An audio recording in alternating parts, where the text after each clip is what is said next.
நண்பர்களை நீங்கள் பார்த்து கொண்டு இருப்பது உங்கள் கௌசிக ரிவ்யூ. சரி வாங்க வீடியோக்குள்ள போய் என்ன நடக்க போகுது அப்படின்னு சொல்லிட்டு பார்த்தீங்கன்னா அருமையான ஒரு விஷயத்தை பற்றி தாங்க பார்க்க போகிறோம். அப்படி என்ன நடந்துச்சு ஏது நடந்துச்சு அப்படின்னு சொல்லிட்டு பார்த்தீங்கன்னா நம்ம தலைவனுக்கு மிகப்பெரிய ஒரு ஆபத்து காத்துன்னு இருக்குங்க. ஆனால் நம்ம தலைவன் இந்த ஆபத்தை இன்னும் உணரலைங்க. அவரை பொறுத்த வரைக்கும் இந்த ஆபத்து வரப்போகிறதே நமக்கு தெரியாமல் இருக்குது. யாருக்குடா அப்படின்னு சொல்லிட்டு பார்த்தீங்கன்னா நம்ம விஜய்க்கு தாங்க. அப்படி விஜய்க்கு என்ன ஆச்சு அப்படின்னு சொல்லிட்டு பார்த்தீங்கன்னா அந்த சுடரி இருக்காங்களா அவங்களால தான் ஆபத்து வரப்போகுது. இந்த சொத்து மொத்தம் நமக்கு வேணும், இந்த சொத்தை சுருட்டோம்னா அதுக்கு இன்னும் நம்ம நிறைய கஷ்டப்பட்டாகணும், வேற வழி இல்லை அப்படின்னு சொல்லிட்டு ஒரு பக்கம் சுடரி யோசனை இருக்காங்க. அதே சமயத்துல நம்ம மல்லி இருந்து நம்ம சுடரியம்மா நலமம்மா அப்படின்னு சொல்லிட்டு சுடரியோட உண்மை முகத்தை வெளிக்கு கொண்டு வராங்க. இது ஒரு பக்கம் பயத்தோடையும் பதட்டத்தையோட போயிட்டு இருந்தாலும் அதே சமயத்துல மறுபக்கம் நம்ம விஜய் இருக்காருல அவருன்னு ஒரு பக்கம் அவர்கிட்ட அந்த விஷயத்தெல்லாம் சொல்லியிருக்கலாமே, ஏன் மல்லி சொல்லாம இருக்கா அப்படின்னு சொல்லிட்டு ஒரு குழப்பத்தோடயே இருக்காங்க நம்ம சுடரி. ஆனா நம்ம மல்லி எந்த ஒரு விஷயத்தையும் சொல்லணும் அப்படின்றத பொறுத்தார் பூமி ஆள் வருவான்னு சொல்லிட்டு சொல்லுவாங்கல்ல, அந்த மாதிரி பொறுத்திருந்து நம்ம உண்மையா சொல்லலாம், எடுத்த உடனே எல்லா உண்மையும் இப்போதைக்கு சொல்ல வேணாம் அப்படின்னு சொல்லிட்டு ஒரு முடிவில் இருக்காங்க.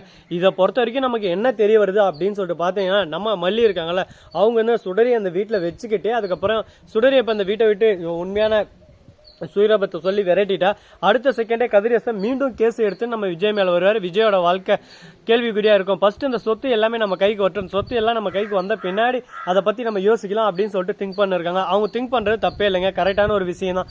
இதை யோசிக்கவும் நமக்கு லாஜிக் ஒரு பக்கம் கரெக்டாக தான் இருக்குன்னு சொல்லிட்டு நமக்கே ஒரு பக்கம் இடிக்கும். சரி இந்த மாதிரியெல்லாம் ஒரு பக்கம் போயிட்டு இருந்தாலும் அதே சமயத்தில் மறுபக்கம் என்ன நடக்க போகுது அப்படின்னு சொல்லிட்டு பார்த்தீங்கன்னா நம்ம வெண்பா இருக்காங்களா அவங்க இருந்து ஸ்கூலுக்கு போயின்னு இருக்காங்க. அந்த சமயத்தில் சுடரி அங்கே யாருக்கிட்டே நின்று பேசின்னு இருக்காங்க. என்ன இது சுடரி அங்கே இருக்காங்க அப்படின்னு சொல்லிட்டு போய் பார்க்குறாங்க. உடனே அந்த இடத்துல பாருங்க அந்த சொத்து எல்லாமே நான் முடிஞ்ச வரைக்கும் சுருட்ட பார்த்துட்டேன், இன்னும் கூடிய சீக்கிரம் கூடிய வரலாம் சொத்தெல்லாம் என் கைக்கு வந்துடும், அதுக்கப்புறம் உங்களுக்கு தேவையான நான் அப்பா தரேன், அதை விட்டு என்ன எதனா பண்ணுறணும் ஒரேடியாக என்கிட்ட அந்த சொத்தை பிடிக்கணும் அப்படின்னு சொல்லிட்டு தவறான ஒரு கருத்து கணிப்பால் உங்கள் வாழ்க்கையை நீங்கள் இழந்துடாதீங்க அப்படின்னு சொல்லிட்டு மிரட்ட ஆரம்பிக்கிறாங்க. இப்போ என்ன பண்ணுறது ஏது பண்ணுன்னு சொல்லிட்டு தெரியாமல் குழப்பத்தில் குழம்பி போயிட்டு இருக்காங்க. ஐயோ என்னடா இது, நம்ம என்ன போனாலும் என்ன யோசிச்சாலும் நம்மள செய்விட மாட்டாங்களே, இப்படியே போனோம் நம்ம வாழ்க்கை எங்கே போய் முடிய போகுன்னு சொல்லிட்டு தெரியல அப்படின்னு சொல்லிட்டு கவலையில் கூனி குறுகி போய் உட்காந்து இருக்காங்க. இதுக்கப்புறம் என்னதான் பண்ண முடியும் அப்படின்னு சொல்லிட்டு பார்த்தீங்கன்னா எல்லாமே நடக்குங்க.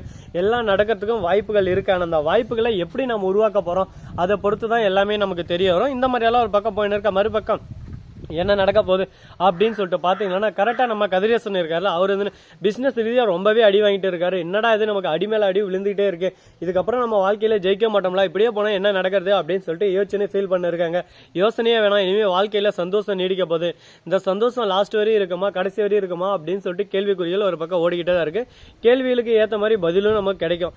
பதில் கிடைக்காம எந்த ஒரு கேள்வியிலும் உருவாக்க முடியாதுங்க. அது போல தாங்க நிறைய விஷயங்கள் போயின்னு இருக்கு. சரி அதே சமயத்தில் கரெக்டாக நம்ம கதிரேசன் இருக்காருல்ல அவர் வந்து பிசினஸோட கொட்டேஷன் எல்லா டீட்டெயில்ஸும் சேர் மேல வைக்கிறாரு.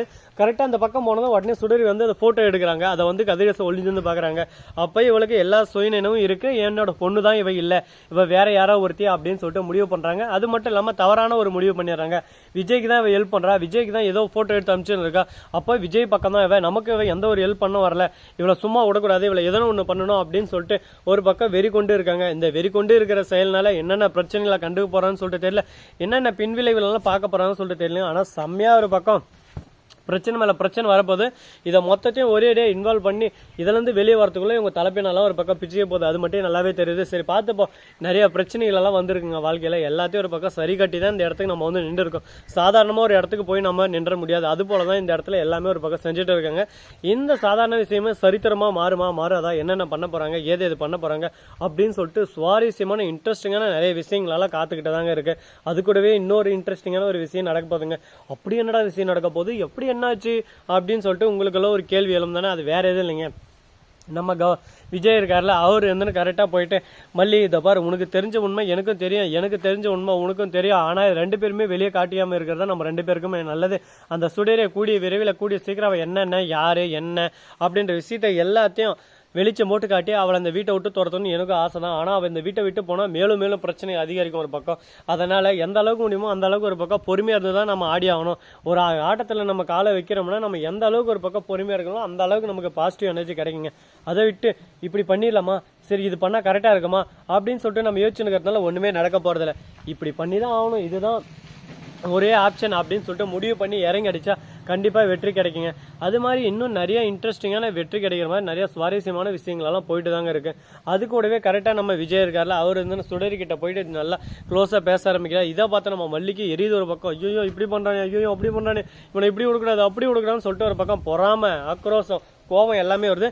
இந்த வீடியோ உங்களுக்கு பிடிச்சிருந்தா லைக் பண்ணுங்க, கமெண்ட் பண்ணுங்க, ஷேர் பண்ணுங்க, டிண்டிங் பெல்ல தட்டி விட்டு போங்க. அப்பதான் நான் போற அடுத்தடுத்த வீடியோ உங்களுக்கு உடனுக்குடன் நோட்டிபிகேஷன்ல வந்து கொண்டே இருக்கும். மிக்க நன்றி. தேங்க்ஸ் ஃபார் வாட்சிங். Tata, see you. நன்றி, வணக்கம், வந்தனம், வருக தருகேன்.